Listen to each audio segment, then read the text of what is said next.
You loving life and good morning. I hope you guys are having a great day so far, or if it's the end of your day, I hope it was a good one and you have a really good night's sleep. I know a lot of you guys are from India, so you might be on a very different schedule than I am, but I am making this video earlier just for anyone who can catch it. And this is going to be called Spiritual Deep Dive. I figured I would make it right after waking up when I was in the inner worlds.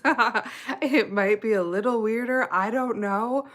Um, so we'll see. But I usually have my uplifting quote. I will do that later. Right now, it's going to be a spiritual exercise, a spiritual law, and an eeny, meeny, miny, mo. Who knows what we're going to get out of the Eckapedia today? Fun time, okay? For me, it's fun time. I hope it is for you guys too. Okay, so I think, what shall we start with? Let's start with a spiritual exercise to start your day off. Whoops. That's pretty funny. I told you I just woke up, so this is going to be interesting. Dreaming consciously. Okay, so if you're one of the people who's going to go to bed, this is good for you. If not, keep this in mind for later. All right. Dreaming consciously is the number 12 in Harold Klemp's Spiritual Exercises of Eck. All right, so it is. To learn to move consciously into a new or higher plane in the dream state, try this technique. Before sleep, gently place the attention on the living Eck master. That's Sri Doug Kunin. You can look him up. In your dream state, return your attention to the living Eck master, who will appear as the dream master. So before you sleep, think of him or whoever it is that you like to talk to. Always say that. If it's Jesus, see Jesus, however you picture him. If it's whoever, see them. And then when you get into the dream state, oftentimes they will appear. Okay. In your dream, anchor your attention on some solid object in the room. I like to do that throughout the day too, because then when I go to sleep, I remember, sorry, waking up. Okay. I remember to do that when I'm in the dreams too. So if you do it in the daytime, like I said before, I look at this beautiful wooden desk and I touch it and I feel the feel of the desk. And then it really helps you to do that when you're sleeping too. Like you train yourself in the daytime when you're awake. So while you are focused, give yourself this thought command. I am awakening in my dream. I'm awakening in my dream. I'm awakening in my dream. All right. So that's also known, people would say lucid dreaming. In Eckankar, you call it soul travel simply because you're traveling to different dimensions and you're lucid about it, which is the part we're trying to get us to, right? As you anchor your attention on the object as a point of concentration, you will find yourself rising as if through veils of consciousness. You will move into a new plane just as solid as the physical. It's so true, you guys. It's happened to me, and I did not understand it until I felt it. You really literally go to a different place that looks it can look similar or can look different, but it also feels like it's solid. You see? You would think, oh, it's going to be all etheric and yeah, on some level it's a lighter density, but it's still kind of solid. If you fail to maintain your concentration on the object in the dream, you will sink into the dream state and awaken in a natural state. During the dream, you can also put yourself in the position of a silent witness. Okay, watching others enact their roles, much as you watch a movie. So you can be like just kind of watching things happen instead of being in it. I pretty much always look through my own eyes, but that's interesting. That should be something to try. You can learn to start and stop the dream, make the dream bright or dim in color or black and white. That's pretty cool. So you could just pretend you have like a dial and turn it. You know, I actually often do that too. Like if I were to be starting to get like a cold or something, you guys, this works, okay? This is crazy. Get ready, okay? You lay on your bed, you lay down somewhere, you pretend it's a med bed, which by the way, they exist, okay? You pretend it's a med bed and you're turning the dial up to complete healing. and you feel the vibration of the med bed healing you.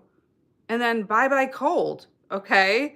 So turn that dial up, whatever you're going through, to healing. If you have something really bad, have a dial for the bad thing and turn it all the way down. It works. I mean, look, not a doctor, just telling you what works for me spiritually. In the past, okay, for like a cold or something. Like honestly, it just kicks it out. Another way to dream consciously is to practice watching yourself drop off to sleep each night. Learn to catch that point where you dip into the larger reservoir of the dream state. Okay? Through practice, you can learn to rest the body and be in a conscious state of awareness. You can do this without fear. You don't have to be afraid, because you can just call yourself out of the dream state. And by the way, if you are afraid, I've had weird encounters with weird people in the dreams and that I felt threatened by. So I just chant Hugh and they literally disappear. It's awesome. And now in the beginning, I didn't remember to do that and they didn't disappear as fast, okay? But if you call on the Mahanta or whoever you talk to, those beings will have to go, or just chant the word Hugh and bye-bye.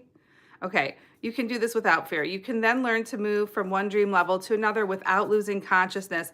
You can also wake up in a bed in a different dimension and then go to sleep and wake up in a different bed in a different dimension. By the way, if anyone has questions, write them below because I will do the best of my ability to answer. Are you rapture ready? Don't really know what that means. The question always arises. I think that we're always needing to be ready in every now moment. So I think that whoever you are, I love that you are concerned about your life or mine. But basically, the bottom line is we are eternal beings having a temporary human experience. So eternity means that we have eternity to get it right. And whatever path we're on is right for us in that now moment because we're going to learn the lessons that we need to learn. So being eternal, a spark of love, because God is just love, then we can always, vibe into that love. Good day. Good day. Ma. Oh, that's cute. I'm doing great. How are you, Marvelous Obina? I love that title, Marvelous Obina. You are marvelous. Claim that. Okay. This is so much fun for me. I love doing these lives. This is new, you guys. I've been doing this 8 years. Okay, so the question always arises, what should I do if I'm consciously dreaming or on a different plane and I want to get back into the awareness of the physical body? There is one basic rule. Assume with the sense of feeling that you are in your physical body, and this will happen immediately. I'm really enjoying doing this dream stuff right now and the spiritual exercises. So let's raise our consciousness with another spiritual exercise, and it's called Dream Characters. It's number 13 in this book by Harold Klemp. Okay, human characters play leading parts in most dreams. They are often people who are close to us in everyday life. In many cases, they represent other things than themselves. Most dreamers can learn their own feelings or thoughts about a person by studying what the dream character does or says. If you wish to use this technique, write down not only the dream upon awakening, but also your thoughts and feelings about it and the people you encountered. You guys, this is a huge one. Okay, so every day that I wake up, I have in my phone a litany of dreams that I've had, of dream experiences. And I like talk to them, my phone in the middle of the night and be like, "Da, da, da, da, da." And then I wake up and it's like, Christmas morning, where was I? What was I doing? Was I talking to Jesus, Mohammed? Was I talking to the living Ek Master, right? Was I talking to a deceased loved one? Who was I with? It was very exciting. And so then I write it in a dream journal. And in the dream journal, I then dissect the dream and I write impression. And then with the impression, I kind of say what it felt like it meant to me. Oftentimes, there are like symbols in the dream that will be repeating. And so I'll pay attention to that. So other times, it'll be like a dream warning. Okay. I will have like a warning that some event will occur, and it's like God is setting me up to, take smart actions. So it's very wonderful to write your dreams down because you literally never know what you're going to get. Okay, now we're going to go to spiritual law. All right. So the spiritual laws, here we go. Discrimination. Ooh, I like this one. This is an important one. If you don't have discrimination, you can fall for anything. And that's like discernment, I believe, is what they're going to talk about. So again, Harold Klemp, Spiritual Laws of Life. Wonderful book. Because there are spiritual laws. Karma is real. Also, non-interference is a spiritual law. You can't tell other people how to think or be. That's actually a violation of spiritual law. All right. I can't see this right now. God can give dreams. Yes, God does give dreams. Discrimination, also known as viveka, is one of the 4 disciplines of Ek. It is also one of the 5 virtues. Okay, it's a remedy for lust, discernment, discrimination. You need to be discriminatory in life because you could fall for anything. You have to know what's true and not true. There are 4 degrees of discrimination. Viveka, the first step in Eckankar, being able to distinguish between what will be good for spiritual unfoldment and what would be a waste of time. What is good and what's a waste? Number 1. The Buddhi state not attained until soul has self-realization. That's number 2. Buyback attained when soul has unfolded beyond self-realization, is freed of all coverings, of all those coverings and sheaths that they get when we fell below the 5th dimension. Okay, because that's for us. We learn. So all of our souls come down into the physical from the heavens, dimensions, or planes of existence. They're interchangeable. So the 5th dimension or heaven and above is love. Okay, pure love. Underneath, we have at the bottom where we are now in the physical, we have the physical, then the astral, which is the seat of emotions, then the causal, which is past lives and karma, Akashic records. Then we have the mental plane and etheric. And then that's all where the dichotomy happens. Oh, that's very nice. I'm glad that you have strong faith in your religion. Congratulations that you are so devoted. I think that's beautiful. I was a Christian once too, and Jesus is awesome. So, attain when soul has unfolded beyond self-realization, is freed of all coverings, and is able to operate by direct perception. Okay, so that means that we have raised our consciousness past this dichotomy of right and wrong, good and bad, mountains and valleys, black and white, you know. And we realize that God is not a God who would want people to suffer. Okay, that's when we become more enlightened. We realize God is a God of love and love, period. Now, does that mean we're not going to have suffering? No, because we have to become purified in these lower worlds that I just named: physical, astral, causal, mental, etheric. And when we're in these worlds, we have to have lessons, and the lessons can be very hard that we get. And oftentimes it's karmic repayment from past lives where we've behaved poorly. Okay. But once we cleanse and purify, we become better and better. And so let's get to number 4 is pratyahara. It's attained only when soul passes into the spiritual worlds beyond all mind and matter. What did I just say? Beyond mind and matter, where you're thinking and you're reasoning and you're in that mental plane where you think that you're right and everyone's wrong. That's a lower plane of existence. So above that would be the love and above. And that's where you get when you leave behind the mind and matter. It is the condition in which soul is able to divert the attention away from all senses and objects of the senses towards divine knowledge, the practice of complete withdrawal of consciousness from the environment. Okay, let's see. Until you reach a point where, just as a line traced on water disappears the moment it is made, your thoughts are liberated the moment they rise. I like that. Okay. Aw, I'm sorry, Joy. It's horrible when you get betrayed. That's what we're talking about is that's perfect for you right now. Discrimination, discernment, because trust me, been there, done that. You have to trust that little voice inside that says to you, don't trust this person, they're a liar, okay? But then the person can talk and sweet talk and be nice. And that's when you have to listen to God or spirit or whatever you talk to. Like Ted, he likes to talk to Jesus. We've established that. Ted, you talk to Jesus. Jesus will tell you, don't give the guy any money. Okay. Like that. Okay. Listen to that level of discrimination. Be discerning because people are at different levels of consciousness. And you might be in 12th grade consciously, spiritually, but there are kindergartners who are playing in the mud and sand and who will play with you. So I'm very sorry that you lost your money to someone, but it's never a loss and karma's real. Trust me. Trust me. What comes around goes around.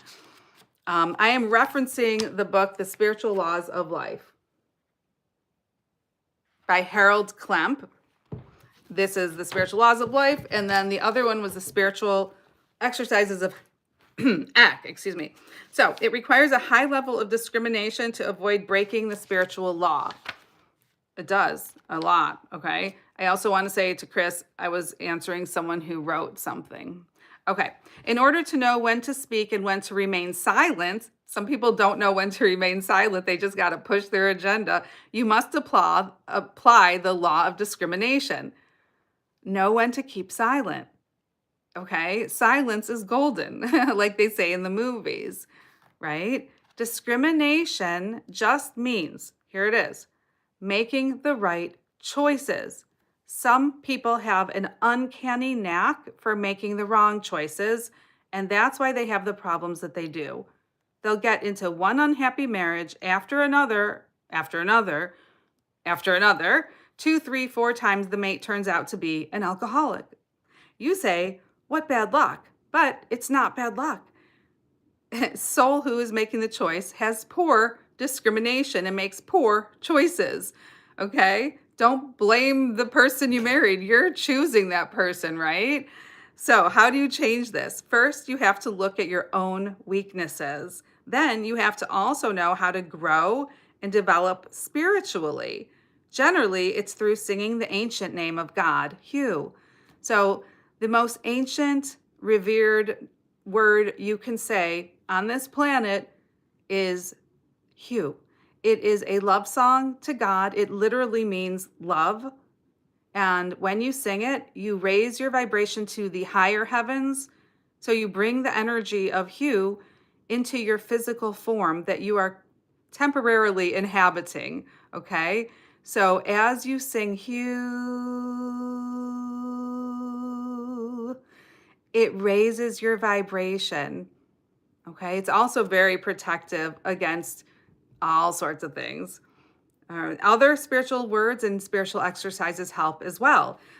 So you can hear like the Buddhists will sing Om Shanti. You know, Shanti just means peace. Okay. Peace, peace. You could also just sing love, love, love if you want to instead of singing Hugh.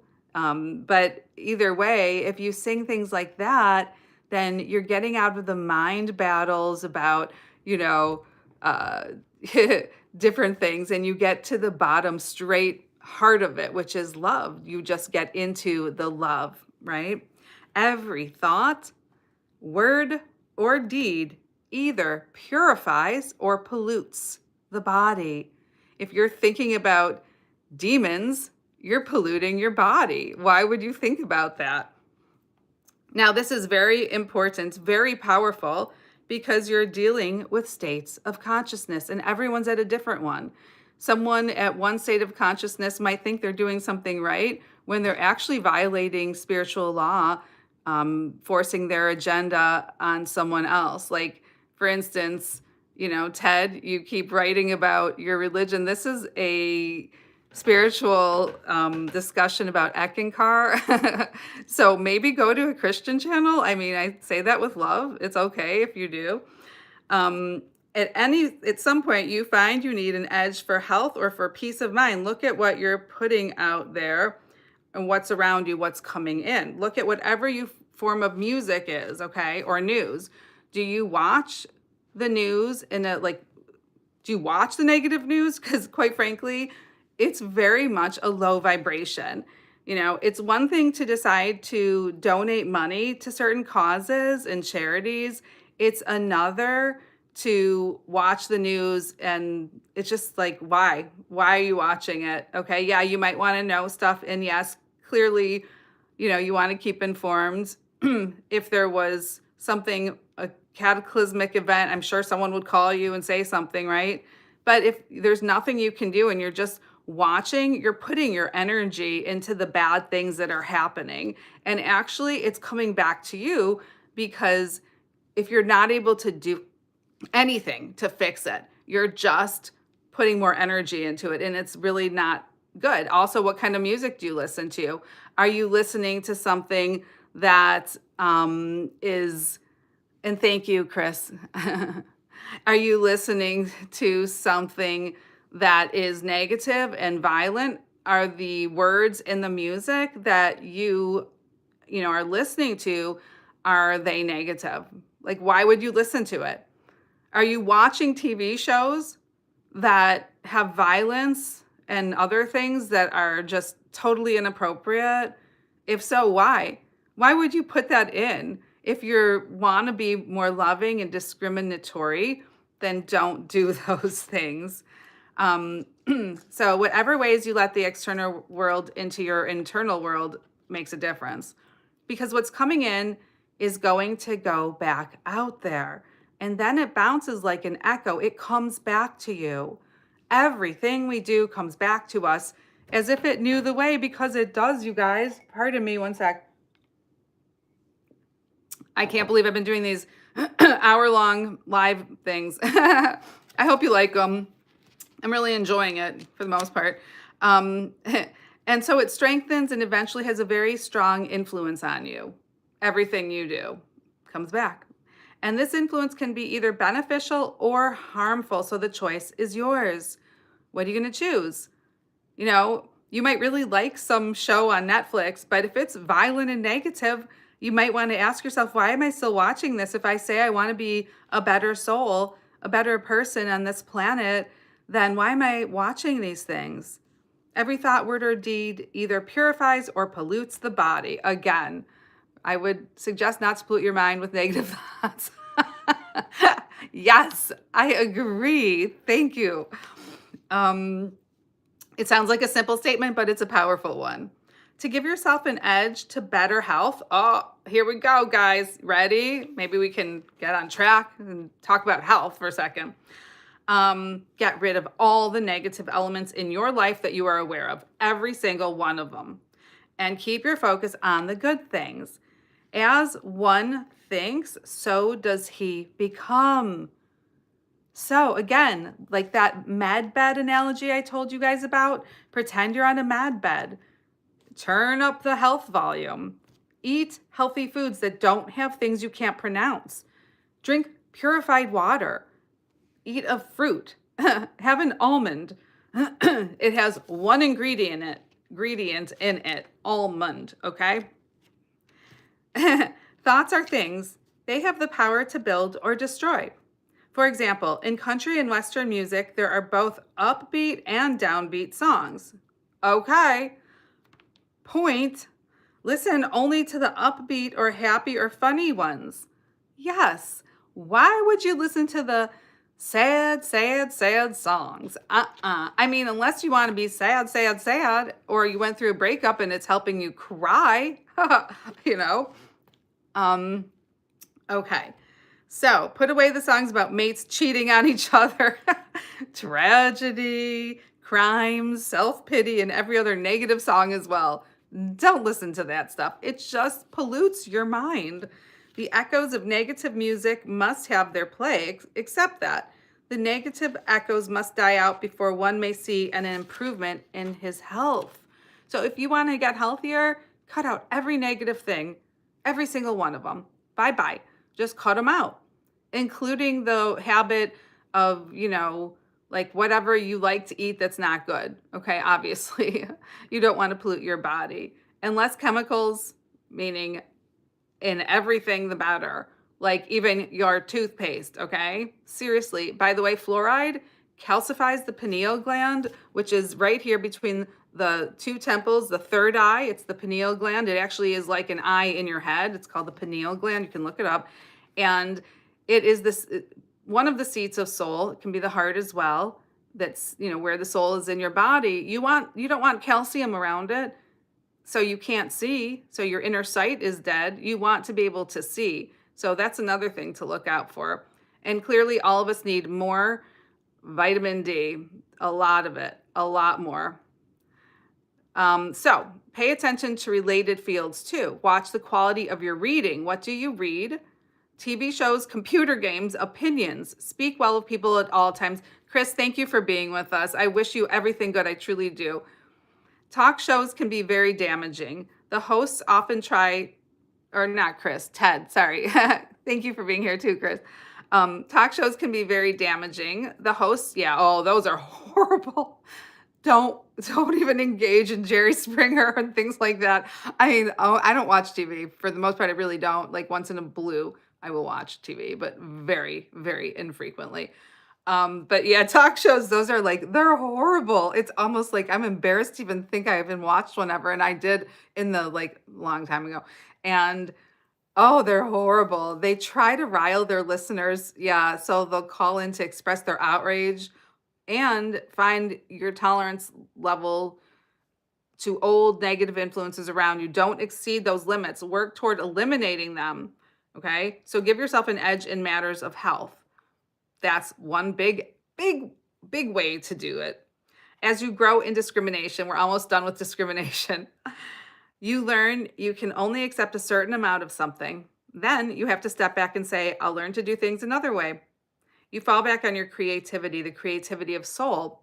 It's also with people. You might not want to spend time around certain people much anymore because your discrimination was whispering and now it's screaming at you. This is an unhealthy person to be around. It's an unhealthy influence. Maybe they drink a lot and it's just not an energy you want to be around, right? The razor's edge of discrimination always hounds a seeker of God. That's for sure. So you might find that now you really can't be around those old friends that you've known for 40 years. It's like, yeah, I mean, you can talk to them once in a while, but like being around them much is really not healthy for you. It's really not. God speaks through dreams, intuition, and sometimes the voices of other people who have more experience than we do. But unless we have opened our heart through singing Hugh, we won't have the discrimination to know wisdom when we hear it. And again, it can be Hugh is the highest vibrational word you can utter, or it could simply be love, love, love, or LOVE. You can just spell out a word. Somehow that makes it more powerful. I don't know why, but I have done that and it does do that. Hi, Joshua. Okay, so now, we get to fun time. Here's the fun time. And it is the Eckopedia. Okay, you guys. Eckopedia. This is the lexicon of Eckankar by, again, Harold Klemp, the former living Eck master. And this has like things from the planes of existence to, and I always say Atlantis for some reason, because I do have a past life there, and Lemuria, Mu, the island. And so there's also stuff about different everything. Just it's so exciting. So why don't you guys give me a number? Ooh, give me a page number. Give me a page number and I will read one of the definitions from the Eckopedia. Any page number. Joshua, you want to give me one? Just write a number in and I'll open up to that page. Or Chris, are you still here? All right. Any number will do. Let's see. And if I don't get a number, I'm just going to open up myself. Okay, here we go. Oh, Mayberry's 2 laws. This is a good one, you guys. These 2 laws were originally presented by economist and political analyst Richard Maybury. And it's one, and I will get to that. Thank you, Chris. Do all you have agreed to do. Do all you have agreed to do. Yeah, that is such a simple, obvious thing, but you'd be surprised. Well, maybe you won't be surprised if you're here on a spiritual channel. How many people don't do what they say they're going to do? You have to be impeccable. If you say you're going to do something, it needs to be done. Like, period. There's no escaping that if you want to rise spiritually and be a better person. 2, do not encroach on other persons or their property. Should have read that earlier. Do not encroach on other persons or their property. Okay? Right. And these laws provide a useful code of conduct for ethical living, telling right from wrong in this world of cause and effect. Okay. So I see Chris says, oh, 25. Okay, we're going to page 25. Here we go. Thank you. All right. Ayurveda, and it's the X system for renewing the body's health and vitality, not to be confused with Ayurveda, the traditional system of medicine in India. An offshoot of Ayurveda is Kaya Kalp. Okay, interesting. And then we have the Awagawan. Awagawan is the incarnating of soul or rebirth, age-long cycles of life and death, transmigration and reincarnation, the wheel of life, also known as the wheel of the 84. Let's look up the wheel of the 84. Wheel of 84.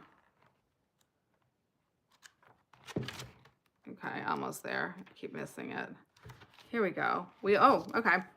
In soul's journey of spiritual unfoldment, it goes through a long process of reincarnation, taking on different forms and experiencing many states of consciousness. Soul does this in order to conquer the influences outside itself. This spiritual journey takes soul through the 12 paths or divisions of the wheel of the 84. Okay, 12 paths or divisions sounds like the 12 months. This wheel is also called the Bhava Chakra, the wheel of Awagawan, the wheel of becoming, the wheel of life, or the wheel of samsara. The number 84 indicates the almost countless incarnations soul may experience, for it may have to spend many lifetimes in each of the 12 paths, divisions, or zodiacal signs, and repeat this 7 times. Yay! Not. No, it's okay, because you know what? It's not so bad being here sometimes, right? This journey is sometimes measured in lakhs, periods of 100,000 years. Okay, I might take that back. So it might take 8,400,000 years. There is an escape from these endless cycles, meeting with the living Ek Master, accepting his help. Okay, he is a way shower, a guide through the inner. I have literally been lost and have been taken back to the right place. It's really wild. Like I you have to experience it yourself to know it's real, I think, because I even doubted it for a long time, but then I've had so many experiences now I know that it's real. The master links soul to the X stream of life via initiation. The soul is then released from the rounds of births and deaths and is free of the wheel of the 84. This is spiritual liberation in this lifetime. Okay. Whew, what time is that, you guys? I've been chatting it up for 34 minutes. Does anyone have a topic they want to discuss? Because I think that I'm going to go make my daily quote.